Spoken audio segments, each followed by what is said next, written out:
कभी सोचा है तुम किसी से दिन रात बात कर रहे हो, बॉन्डिंग बन रही है, रिप्लाईज तुरंत मिलते हैं और एक दिन अचानक वो गायब। मैसेज सीन होता है, रिप्लाई नहीं, कॉल करो तो रिंग भी नहीं जाती, इंस्टा पे ऑनलाइन है पर तुम्हारे डीएम्स का जवाब शून्य।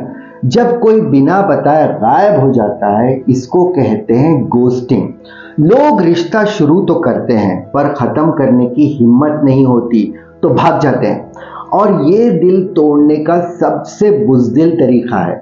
अब सवाल ये है, लोग गोस्ट करते क्यों हैं? इनकी वजह सुनोगे तो तुम्हारा दिमाग घूम जाएगा, क्योंकि अक्सर वजह बहुत ही बेहुदा होती है। पहली वजह, उनको तुम्हारे साथ आगे रिश्ता नहीं बढ़ाना होता, बस इतनी सी बात। पर हिम्मत नहीं होती कि सामने से कह सकें, यार सॉरी मैं आगे नहीं बढ़ सकता या सकती।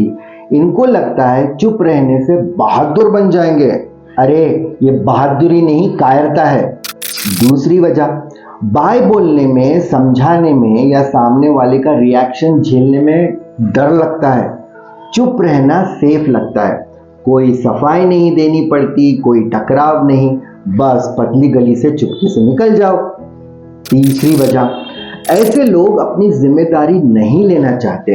उन्हें लगता है उनका टाइम इंपॉर्टेंट है, तुम्हारी फीलिंग्स नहीं। वो बस जो आंखों से दूर वो दिल से भी दूर वाली पॉलिसी फॉलो करते हैं। ये वो लोग हैं जो पार्टी में बिना बताए भाग जाते हैं और बिल भी किसी और पे छोड़ देते हैं। अगर तुम गोस्ट करने वालों में से हो तो जरा रुको और मेरी बात सुनो। तुम एक भगोड़े हो, तुम्हारा कैरेक्टर ढीला है, तुम में हिम्मत ही नहीं कि तुम कह दो मैं आगे नहीं बढ़ना चाहता या मुझे तुम्हारी कंपनी पसंद नहीं। कुछ भी बहाना बनाओ पर बोलो तो। डायरेक्ट बोलने में क्या तकलीफ है? सच सुनने की हिम्मत रखो अगर कहने की हिम्मत नहीं हो तो। तुम्हें लगता है चुप रहने से तुम कुछ कमाल कर जाओगे, गलत। तुम उस इंसान को परेशान कर दोगे, उनके दिमाग में सवालों का तूफान खड़ा कर देते हो, उनकी फीलिंग्स के साथ खेल रहे हो। ये कोई लूडो का गेम नहीं कि जब मर्जी गुत्ती उठाओ और चलते बनो। ये रिश्ता है। अगर आज तुम एक रिश्ते से भागे हो तो कल दूसरे से भी भागोगे, लोगों से भी भागते रहोगे और सबसे ज्यादा खुद से भी। ये आदत बन जाती है और फिर जिंदगी में हर मुश्किल से भागने लगते हो। जिंदगी में मुश्किलों का हल करने वाले बनो, मुश्किल करके भागने वाले नहीं। अगर तुम्हें किसी ने गोस्ट किया है तो मेरी बात ध्यान से सुनो। ये तुम्हारी हार नहीं, ये तुम्हारी जीत है। समझो वो तुम्हारे लायक ही नहीं थे, जिसमें बात करने की हिम्मत नहीं, जिसकी रीढ़ की हड्डी ही नहीं है, नो स्पाइन, वो क्या निभाएंगे रिश्ता? क्या वो तुम्हारी हर मुश्किल में तुम्हारा साथ खड़े होंगे?